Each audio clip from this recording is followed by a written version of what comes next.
Hi, glad you're back. In the previous video, we saw that writers organize ideas in paragraphs.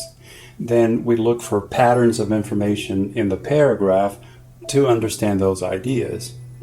After reading a paragraph, we should understand at least that one idea the writer wanted us to learn. Yeah, it sounds easy, doesn't it? But many times we get to the end of a paragraph and still don't know what the main idea is. Well, stick around and let's look at how we can use the details in the paragraph to understand the main idea much faster.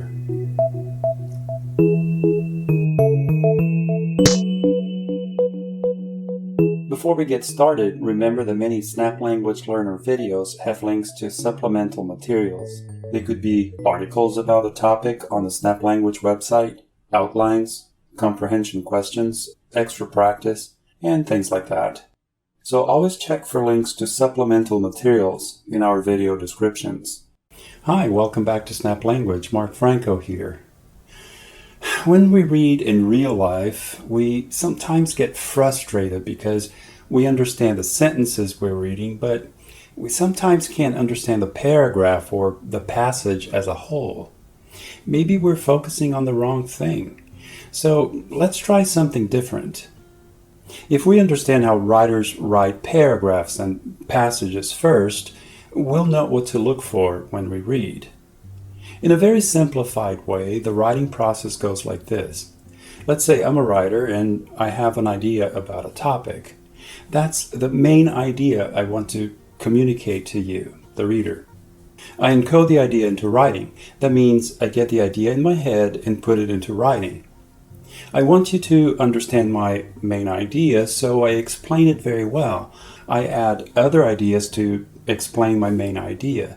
Those are the details that support my big idea or my main idea. I have an idea here. Let's say I'm your instructor in a course. I want to tell you that if you have a question about the course, you can contact me by phone or by email, but I prefer you contact me by email. So I write a paragraph saying that. Do you have any questions about the course? You can call my office or email me. However, contacting me by email is better for two main reasons. I read my messages several times a day, so I will get to your message soon and you will get a reply faster. In addition, an email creates a written record. If you need to remember my reply later, you can always go back to your old messages and read my answer to your question. Let's see. I started with a short introduction here, so you know the situation. You have a question about my course. You can do two things, call or email me. Oh, but wait, here it says, however. So calling and email are not the same. I prefer you contact me by email. Oh, and I told you there are two main reasons for that. So here I'm saying, hey, pay attention to this information. I'm going to explain why it's better to contact me by email. The first reason is it's faster. The other reason is here. Emailing creates a record of my answer so you can always read it again later.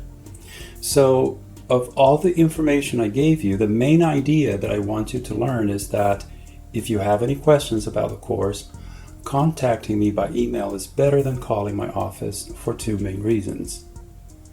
That's the main idea of this paragraph. The other ideas explain those two reasons.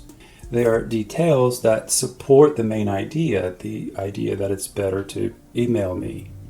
In fact, I could write that main idea in the paragraph right here. You know that a good writer organizes an idea into a paragraph. A paragraph should always have one main idea. The other ideas are supporting details. The details are there just to provide more information about the main idea. The details support the main idea. That's why they're called supporting details. So when you read a paragraph in a passage, pay attention to the details. The details tell you what the writer's writing about. That's the topic of the paragraph. Pay attention to how the writer organized the details that discuss the topic. When you see a pattern in the details, it's easier to figure out what main idea the details are supporting. Let's look at another paragraph. As you read it, pay close attention to the details. What idea are the details supporting?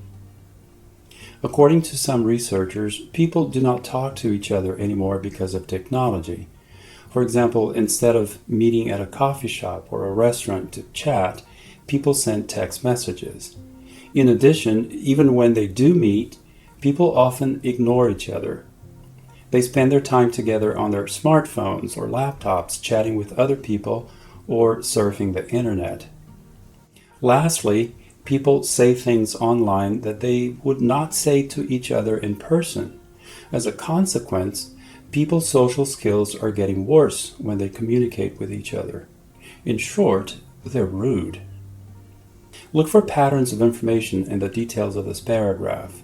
See if you can figure out the main message the writer is trying to express. That's the main idea of a paragraph. Pause the video and think about it. Let's look at the details in the paragraph together. First, the writer says that there are some ideas about how technology has changed how people communicate.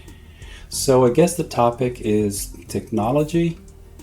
First, the writer explains that according to these ideas, people don't talk to each other anymore. They don't meet in person anymore, they just text. So I guess this is a way that technology has changed how we communicate. Here the writer wrote, in addition. This tells me that's another way that technology has changed how we communicate. Yes, that's right. According to these researchers, people don't pay attention to each other anymore. They ignore each other even when they are together. So that's another way that technology has changed the way people communicate. Lastly, here the writer is letting you know that this is the last way that technology has changed how we communicate. People are rude online because they don't see the people they're talking to, so they're losing their social skills when they communicate with others. So when you look at the details, you can see the pattern of information in this paragraph. Here's one way that technology has changed how we communicate. Here's another way technology has changed how we communicate. And here's the third way. So the big idea the writer wanted you to learn from this paragraph, the main idea of the paragraph is that, according to some researchers, technology has changed how we communicate in 3 ways.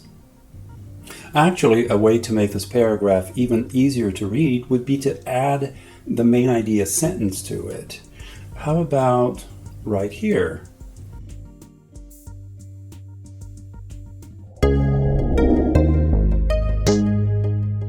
From these examples, you get that a paragraph is a group of sentences about one main idea. So a paragraph always has a main idea. If it doesn't have a main idea, it's just a bunch of disconnected sentences about different things. It doesn't make sense. The main idea is always there, but you don't always have a sentence in the paragraph that expresses the main idea. These are called implied main ideas. I'll go into more details about stated and implied main ideas in another video. As the reader, your job is to go through the paragraph, pay attention to the details, and find the pattern of information in the details. If the details are all supporting one idea, that's the main idea of a paragraph. If there's a sentence in the paragraph that expresses the main idea, you'll be able to see it. If the sentence is not written in the paragraph, you still know what the main idea is because you found the pattern in the details. You make it sound easy, but I still have to reread paragraphs all the time to understand them. Reading is a process, and rereading is part of it. It happens to anyone. You can make it easier on yourself, though, if you focus on understanding the content. Then you don't have to reread as often. Let the details in the paragraph guide you. Look around the paragraph and find these patterns of information. Eventually, it just clicks, It also takes practice. The more you read, the more fluent your reading becomes. Now that you know to look for these patterns, the more you practice reading that way, the easier it'll be to find them. So now each time you read something new, your main question should not be, where's the main idea sentence? It should be, what information does the writer want me to learn from this paragraph? The writer had an idea in his or her head. The writer organized the information and put it in a paragraph. Now you read the paragraph, pay attention to how the writer organized the information, and the writer's idea is now in your head. I think that's so cool. When you read to understand the content, look at the details the writer used. What do the details have in common? What is the one big idea the writer is supporting with those details? Using the details, that main idea will eventually make sense. That means you understood what you read. Do you read to learn the content? Do you build a mental picture of the ideas the writer expresses? This takes practice, so read a lot. Read different subjects. Read different types of materials. Notice how you're reading. If it's not working very well, try something different. And please support Snap Language Learner by giving this video a like and sharing it with other people. Please subscribe to Snap Language Learner. Subscribers help the channel grow so we can continue producing more videos to help people get smarter through language. And until the next time, thanks for stopping by and watching this video.